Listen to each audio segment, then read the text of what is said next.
Yo, what's good, guys? We are back at it with the final tier list of set four. We've got about 20 days, give or take, left in the season, and I am underwhelmed, to say the least, of the content that we've gotten so far.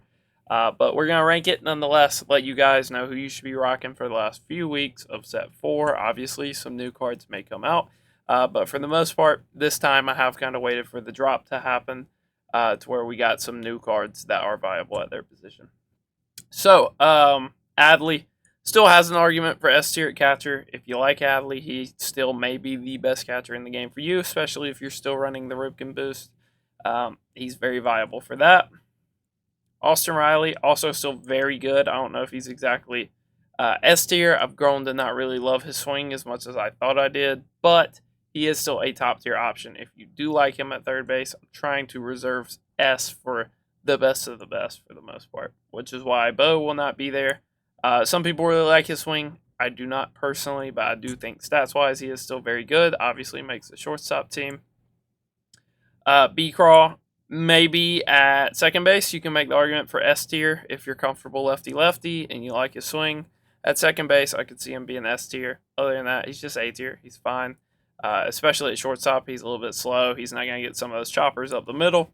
Buck O'Neil, worth mentioning just because a lot of people still run Buck O'Neil. I think at first base, he just doesn't have that much value because he doesn't bring a lot of power. He's going to line out a lot for you. Whereas there's a lot of other first basemen that have a lot more power.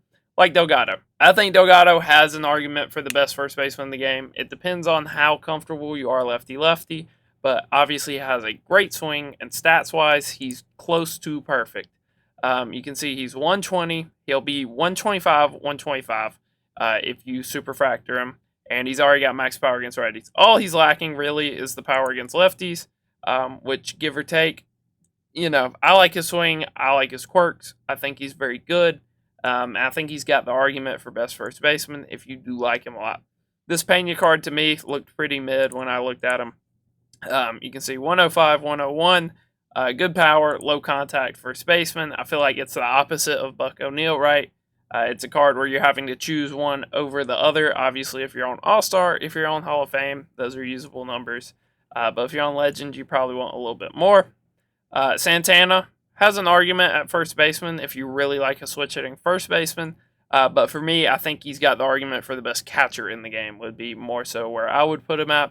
And I think he's very good there, right? If you've played the game for the whole year, you've probably used the Santana at some point. I think he's gotten 3 or 4 cards now. They like Carlos Santana. And that's because we like Carlos Santana, right? He's very good, has a super great swing. He's a switch hitter. This one actually has decent attributes, whereas the other ones have kind of played up to his swing. This one has really good attributes. You got the inverse splits, where he hits worse for contact but better for power against righties, and then it's the opposite for lefties. So I really like him there. You know how I feel about catcher defense. Don't really care. So I think he has a lot of value at catcher, an insane amount of value at catcher. Biggio, similar to Buck O'Neil, except he plays defense, and at second base, power isn't really looked for that much traditionally. But MLB The Show is not real life, right? I would rather run a second baseman with 125 power than one that can play good defense and doesn't have a lot of power. Elias Diaz, I think his time's kind of came and gone. Obviously, that card's been in the game forever now. Ellie, probably still the best shortstop in the game, but his time is coming, especially because set 3 is about to run out, so you'll have to wildcard him moving forward if you want to keep him.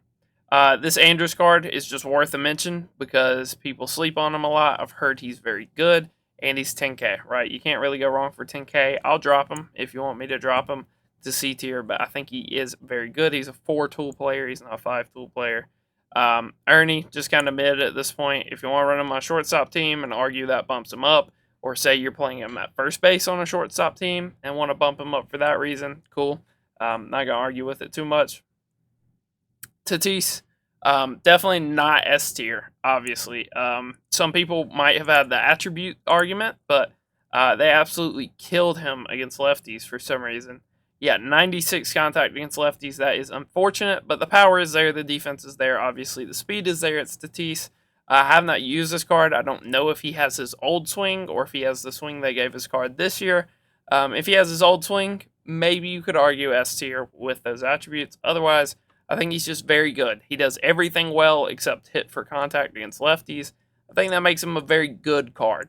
Maybe even top of A tier, but he is probably overpriced just because of his name and him being an event reward. I think he is probably a little overpriced, but who isn't in the market, right? The market is super dead right now, which is why everybody goes for a ton. Everybody either goes for quick sell value or they go for a ton, and there's really no in between. This is Gary Carter. I thought when he came out he was mid, and he's aged even worse than mid. Killebrew, basically, 100 contacts and maxed out power and not a good swing traditionally. I haven't used this card, but usually Harmon Killebrew cards do not have a very good swing. Robinson, basically the exact same card as Biggio, except you can get him for free and Biggio costs you money. So there's that. Chourio looks extremely good. At every position he plays, you can make the argument he is S tier. You can see 114, 111, max power against lefties, close to max against righties, good vision, great clutch, and he is a plus fielder with crazy speed. Honestly, he has an argument for the best card in the game. I have not used his swing, but I think it's one of those cases where the attributes are so good, it doesn't really matter what the swing is. And you can fit him in at so many positions. If you run the shortstop team, he's 100% S tier. Otherwise, I think he's low S.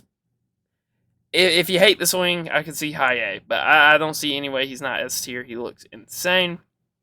Javi Baez, still a very good option at second base if you like his swing. I'm not going to go into it too much. Not too many people have even used that card. Jeremy Pena does a lot of things very good. I don't really like his swing traditionally in the show. Like some people, you can see very good contact, good power, and he's a good fielder and good speed. He does a lot of things well. He doesn't do anything extremely well, but I can see the argument for A tier. Jimmy Fox, S tier for sure. If it's not Delgado, then Fox is the best first baseman in the game. He is absolutely crazy. Basically Babe Ruth. Basically a right-handed Babe Ruth. This giant bench card I haven't looked at too much, but traditionally he kind of sucks. Let me get the tier list back. All right, so we are back. I did fix that little mess up. So now I want to look at giant bench. Traditionally, he doesn't have very good cards in the show, and this one is not too different. He's a defensive-focused catcher with honestly not a great swing and kind of just mid stats. So I don't really think he compares to top of the line catchers like we have on the list. J-Ram, I would still argue S tier.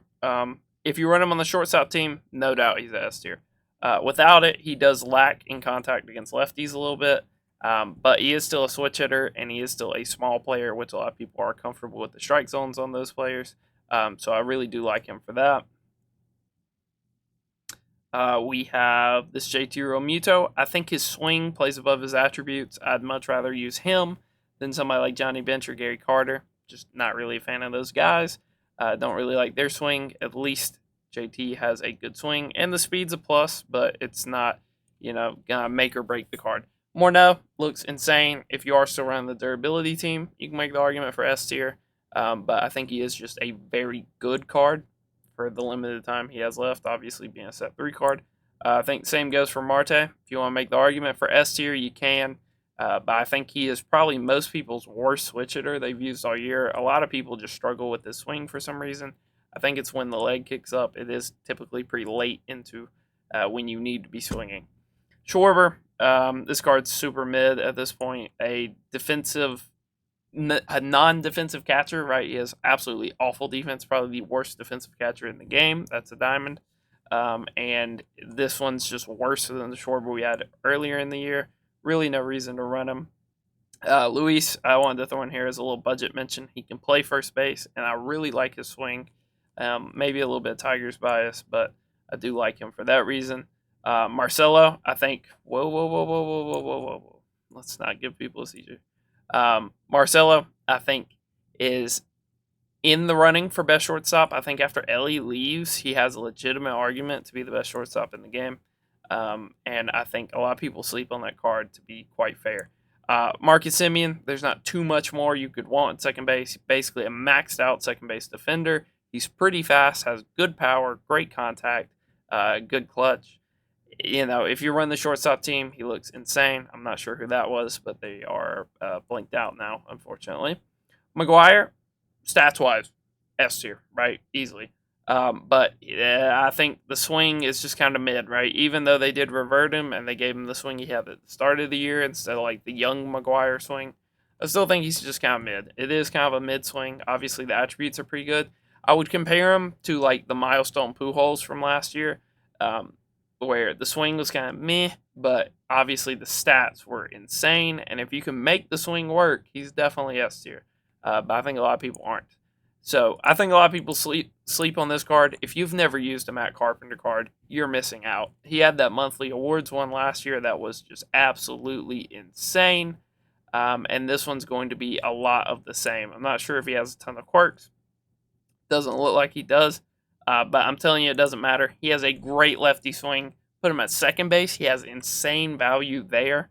I really like Matt Carpenter traditionally in the show. He is one of my favorite swings every year. Matt Olson just really lacks the contact at this point. I don't think too many people are running durability, so you're not really going to have that argument with him. Miggy, Tigers bias. I think he's S tier. And I don't even like his swing, right? But it's one of those cases where the attributes, he has to be S tier because of the attributes. He has a good enough swing, a swing that you can easily make it work. He's not insanely slow like traditional Miggy cards. And stat wise, he is insane. I know there's a lot of people that like his swing, so I know it's good. But me personally, I've never really liked Miggy swings in game. I like the Sano swing. I used him for a little bit. He is gross. He is super nasty. Put him at first base. Put him at DH. Do not put him in the outfield, obviously. But I do really like him for that. I think he's eligible for third. He is. I'd probably keep him away from third. He made quite a few misplays for me there.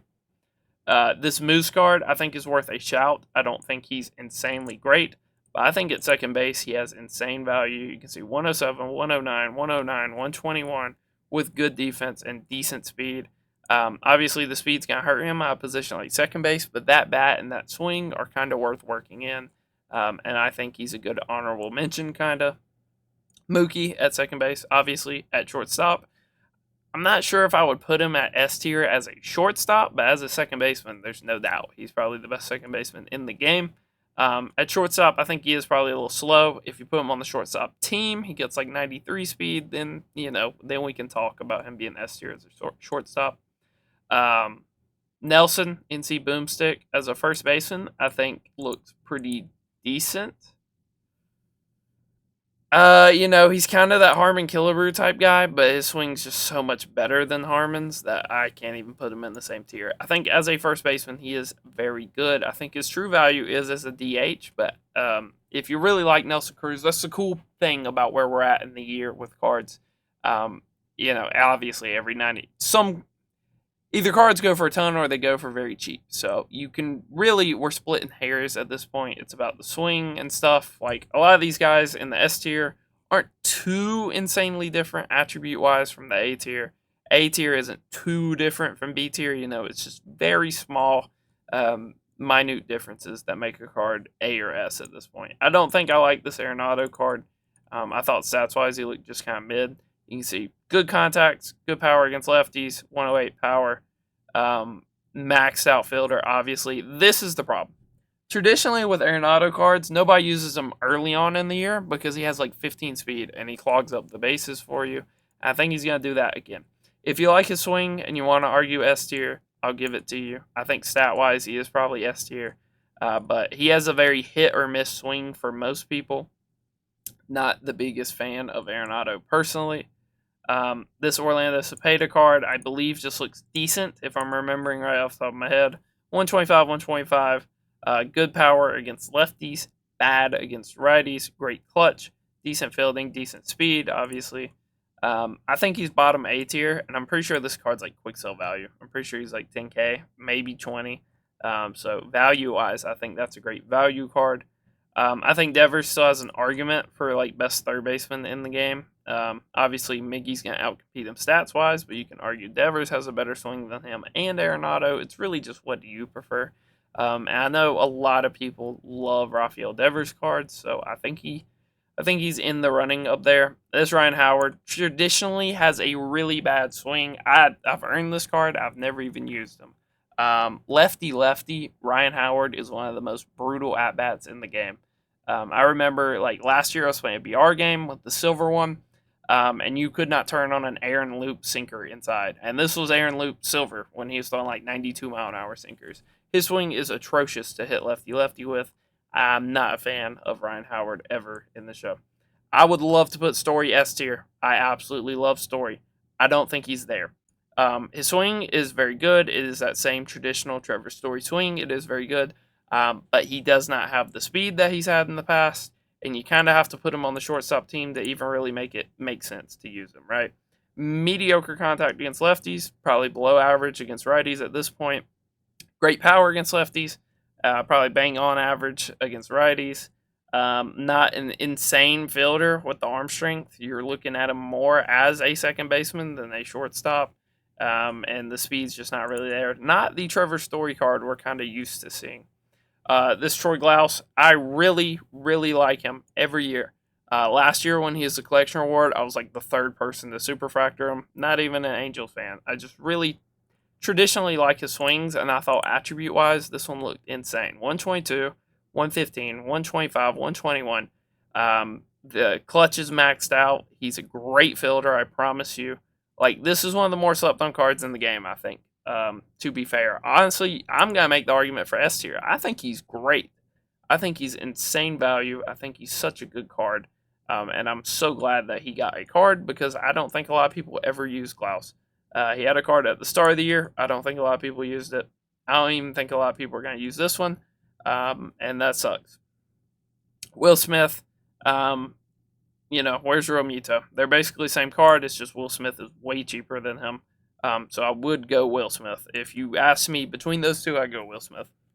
And then I'm comfortable with this being the tier list. I think these are the S tier guys. I think pretty much nobody in this tier has an argument to jump up other than maybe Marte and Austin Riley. And that's only if you really, really like those cards. I know they're two cards that a lot of people either struggle with or they're their best hitter on their team. So I think those are the only cards that really have an S tier argument. And then there's all these other guys. If I didn't mention a card you guys want, it's probably because they play a secondary position or they're lower than like a 97 overall because I didn't go super into the depths to find a lot of these cards because that's the point of the year we're at, right? 99s are easy to get at this point. If you don't have a team of all 99s, you probably don't play that much, to be honest. It's not hard to field a roster of 99s at this point. It's hard to field a God Squad, right? If you did only these S tier guys, Adley's a collection guy. Delgado's was like 150K. Santana, I'm not even sure about. Ellie, if you have the best cards at every position, that is still obviously a tough team to field, especially with the prices that people are at right now. But we're getting to that point of the year where they're going to start handing out playoff cards. And they're going to start handing out 99s left and right. And that's kind of the direction that we're going in. The market's kind of dead already. The game's kind of dead already. You can tell by the way the market is, right? Usually when we get to this point in the year and cards start inflating in value like crazy and every new BR and ranked reward comes out is like 800 to a million stubs, that's when the game's dead. And we're getting there a lot sooner than we have in previous years. But we are going to keep the tier list up because I know you guys still are curious as to who I think are your top tier options at each position. And this has been the Infielders. Until next time, guys, I do appreciate all the support on the videos, even though I have been pretty inconsistent recently. We're going to try to fix that, maybe even get a gameplay video while I try to grind out some of these programs for you guys. Until next time, peace.